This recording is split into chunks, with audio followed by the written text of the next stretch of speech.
There are moments that slice clean through the ordinary and leave a scar on your perception of what's real. I'm not talking about jump scares or things that go bump in the night. I'm talking about the kind of dread that creeps in so quietly you don't notice it, until your hands are shaking and you've forgotten how to breathe. Over the years, I've received countless messages from people who have lived through something they can't explain, and tonight I have chosen 3 accounts that still haunt me. These stories were sent in by ordinary people who, like you and me, never expected to become characters in a waking nightmare. I need you to settle in, dim the lights, and listen closely, because once you hear what happened to them, you might start paying attention to the little things in your own home, a vent you've never looked at twice, a wall that feels warm for no reason, or your own reflection standing just a second too slow. This is the compilation you asked for. Let's begin. I moved into that basement apartment on a wet Tuesday in November, the kind of day where the sky hangs low and the light never really arrives. The rent was absurdly cheap for the city, and the landlord, a gaunt man named Kellerman with yellowed fingernails and a smile that never touched his eyes, handed me the keys with a warning I thought was a joke. If you hear scratching, it's just the pipes. Go unscrewing things. I laughed it off, but the first night I lay in that narrow bed staring at the water-stained ceiling, I heard it a dry, rhythmic scrape, like fingernails dragging slowly across rough wood, coming from the wall just above the baseboard. Over the next week, I told myself it was rats, old plumbing, the building settling, but the sound had a pattern that felt intentional, almost pleading. One evening, fueled by a couple of beers and stubborn curiosity, I got down on my hands and knees and traced the noise to a small metal vent cover, maybe 8 inches square, painted over so many times it was nearly sealed shut. I dug a screwdriver out of my toolbox, popped the screws, and pulled the grate away. Tear a rush of stair.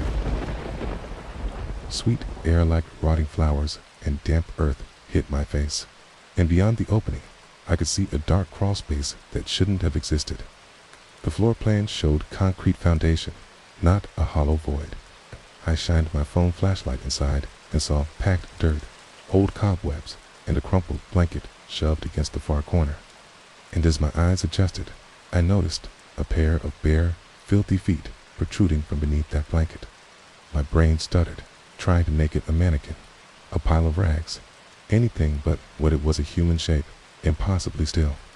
I scrambled back, heart punching my ribs, and just before I convinced myself I'd imagined it, the blanket shifted.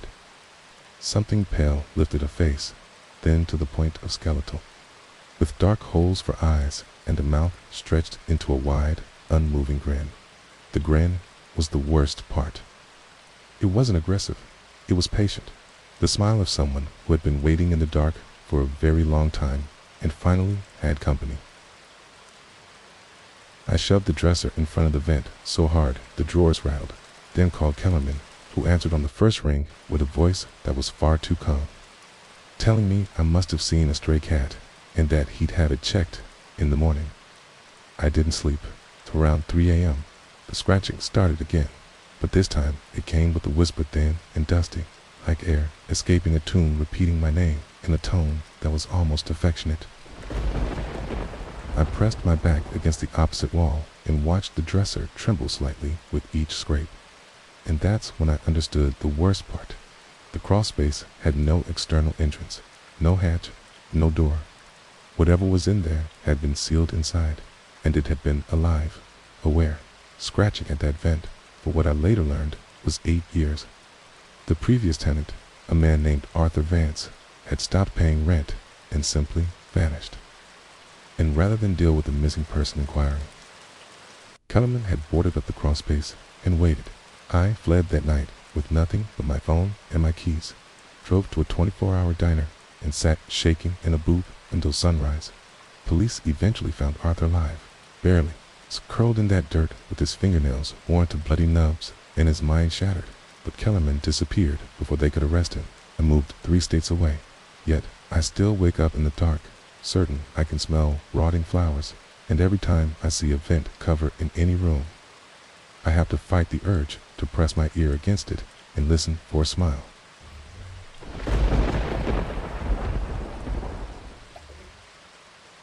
I took the night security job at the old Haroldfield textile mill because it paid cash and required nothing more than walking a loop every hour and not falling asleep. The place had been abandoned for over a decade, a sprawling brick carcass full of rusted machinery and shattered windows. And the only sound was the wind threading through broken panes till my third week, when I started noticing a rhythm beneath the silence. It was faint, a low, wet inhale-exhale, like someone with a chest cold sleeping in a room 2 walls away. And I assumed it was a diesel generator kicking on somewhere or the building breathing in the wind. But the sound didn't vary. It had a steady, biological cadence that I felt in my teeth as much as heard. And I eventually traced it to a section of the lower factory floor where the concrete wall was stained with a dark, organic-looking bloom. Stood in front of that wall at 2 a.m. with my flashlight beam trembling.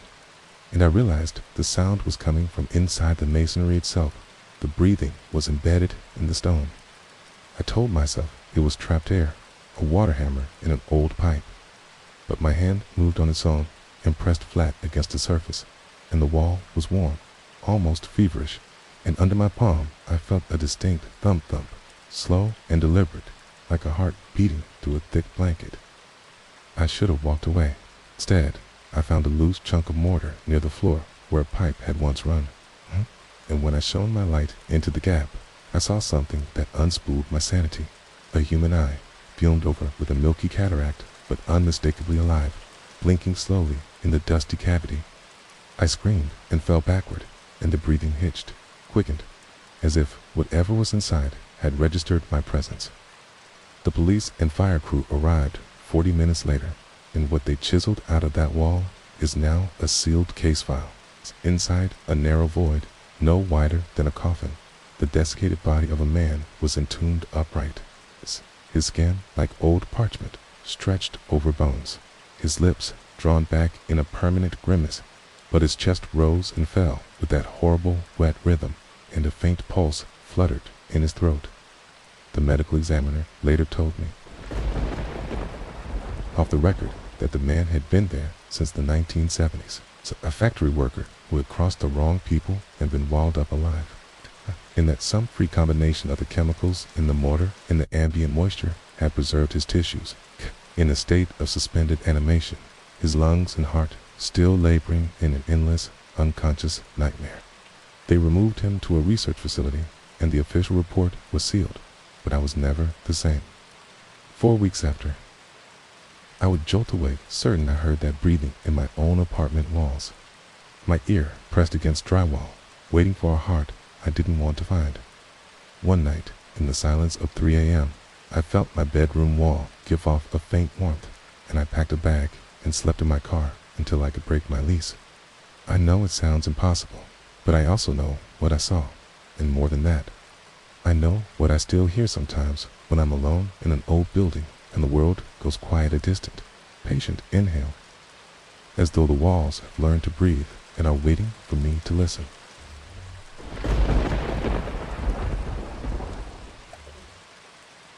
Three months after the car accident that cracked my skull and put me in a coma for 11 days, I was discharged from the hospital with a clean bill of health and a persistent feeling that something behind my own eyes had shifted a fraction out of alignment.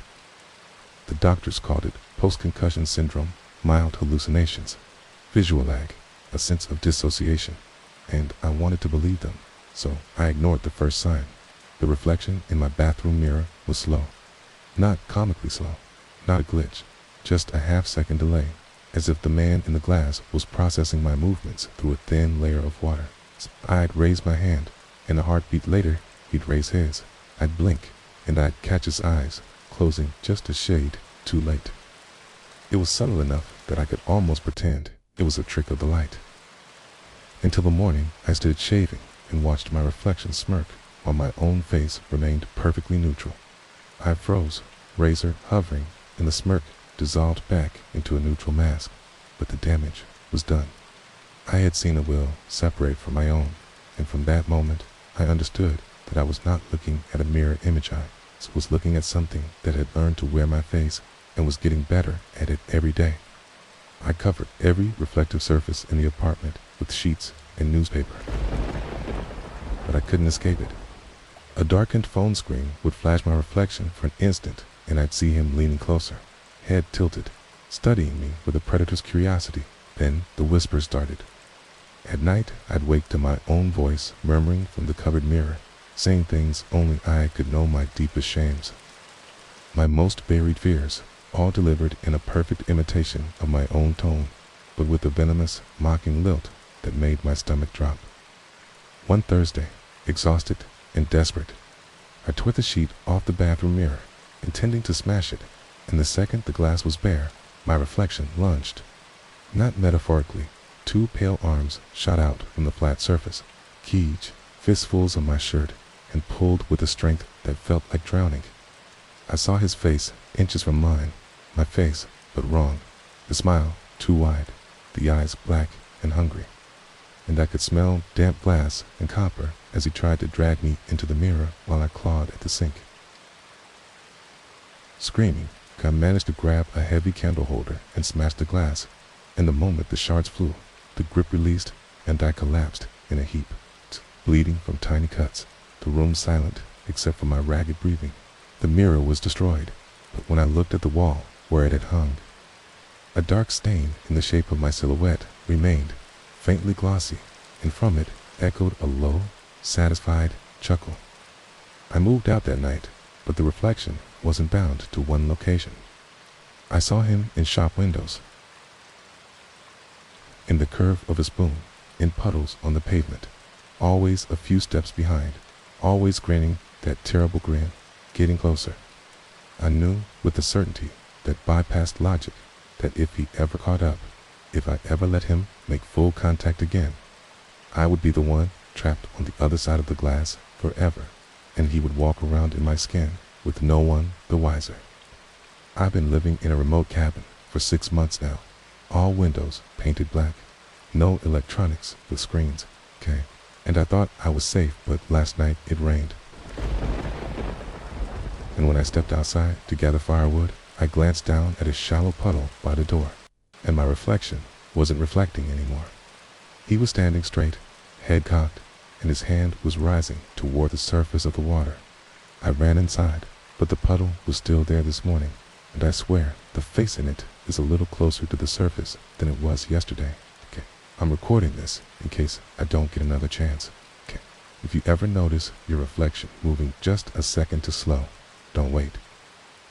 Don't rationalize it. Cover everything, and whatever you do, never meet his eyes, because once he knows you've seen him, hell, never stop reaching out of whatever dark glass haze hiding in, and one day you'll slip, and hell, be ready with that smile.